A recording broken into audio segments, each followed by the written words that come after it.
Transformation of Old Mombi. The witch was at first frightened at finding herself captured by the enemy, but soon she decided that she was exactly as safe in the Tin Woodman's buttonhole as growing upon the bush.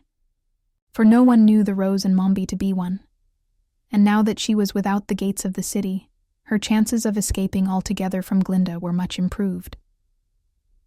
But there is no hurry, thought Mombi. I will wait a while and enjoy the humiliation of this sorceress when she finds I have outwitted her. So throughout the night, the Rose lay quietly on the woodman's bosom, and in the morning, when Glinda summoned our friends to a consultation, Nick Chopper carried his pretty flower with him to the white silk tent. For some reason, said Glinda, we have failed to find this cunning old Mombi, so I fear our expedition will prove a failure. And for that, I am sorry, because without our assistance, little Ozma will never be rescued and restored to her rightful position as Queen of the Emerald City. Do not let us give up so easily, said the Pumpkinhead. Let us do something else. Something else must really be done, replied Glinda with a smile. Yet I cannot understand how I have been defeated so easily by an old witch who knows far less of magic than I do myself. While we are on the ground, I believe it would be wise for us to conquer the Emerald City for Princess Ozma and find the girl afterward, said the Scarecrow. And while the girl remains hidden, I will gladly rule in her place, for I understand the business of ruling much better than Ginger does. But I have promised not to molest Ginger, objected Glinda. Suppose you all return with me to my kingdom, or empire, rather, said the Tin Woodman, politely including the entire party in a royal wave of his arm. It will give me great pleasure to entertain you in my castle, where there is room enough and to spare. And if any of you wish to be nickel-plated, my valet will do it free of all expense. While the woodman was speaking, Glinda's eyes had been noting the rose in his buttonhole, and now she imagined she saw the big red leaves of the flower tremble slightly. This quickly aroused her suspicions, and in a moment more the sorceress had decided that the seeming rose was nothing else than a transformation of Old Mombi. At the same instant, Mombi knew she was discovered and must quickly plan an escape. And as transformations were easy to her, she immediately took the form of a shadow and glided along the wall of the tent toward the entrance, thinking thus to disappear. But Glinda had not only equal cunning, but far more experience than the witch. So the sorceress reached the opening of the tent before the shadow, and with a wave of her hand closed the entrance so securely that Mombi could not find a crack big enough to creep through.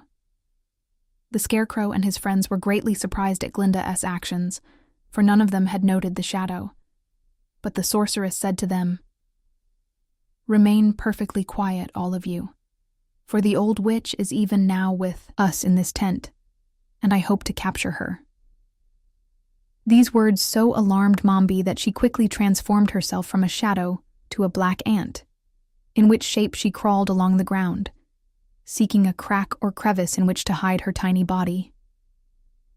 Fortunately, the ground where the tent had been pitched, being just before the city gates, was hard and smooth, and while the ant still crawled about, Glinda discovered it and ran quickly forward to effect its capture.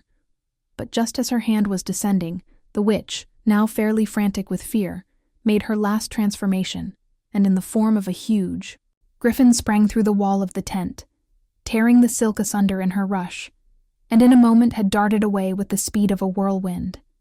Glinda did not hesitate to follow. She sprang upon the back of the sawhorse and cried, "Now, you shall prove that you have a right to be alive.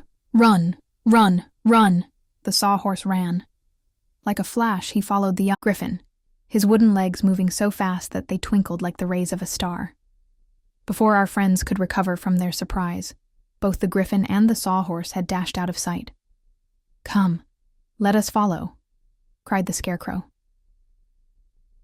They ran to the place where the Gump was lying and quickly tumbled aboard. "Fly!" commanded Tip, eagerly. "Where to?" asked the Gump in its calm voice. "I don't know," returned Tip, who was very nervous at the delay. "But if you will mount into the air, I think we can discover which way Glinda has gone." "Very well," returned the Gump quietly, and it spread its great wings and mounted high into the air. Far away across the meadows, they could now see two tiny specks, speeding one after the other, and they knew these specks must be the griffin and the sawhorse. So Tip called the Gump's attention to them and bade the creature try to overtake the witch and the sorceress. But swift as was the Gump's flight, the pursued and pursuer moved more swiftly yet, and within a few moments were blotted out against the dim horizon. "Let us continue to follow them, nevertheless," said the Scarecrow, "for the land of Oz is of small extent, and sooner or later they must both come to a halt." Old Mombi had thought herself very wise to choose the form of a griffin, for its legs were exceedingly fleet and its strength more enduring than that of other animals. But she had not reckoned on the untiring energy of the sawhorse, whose wooden limbs could run for days without slacking their speed. Therefore, after an hour's hard running, the griffin's breath began to fail, and it panted and gasped painfully and moved more slowly than before. Then it reached the edge of the desert and began racing across the deep sands. But its tired feet sank far into the sand, and in a few minutes the griffin fell forward, completely exhausted, and lay still upon the desert waste.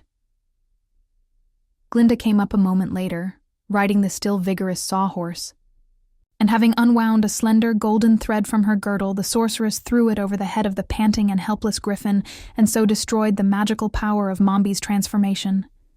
For the animal, with one fierce shudder, disappeared from view, while in its place was discovered the form of the old witch, glaring savagely at the serene and beautiful face of the sorceress.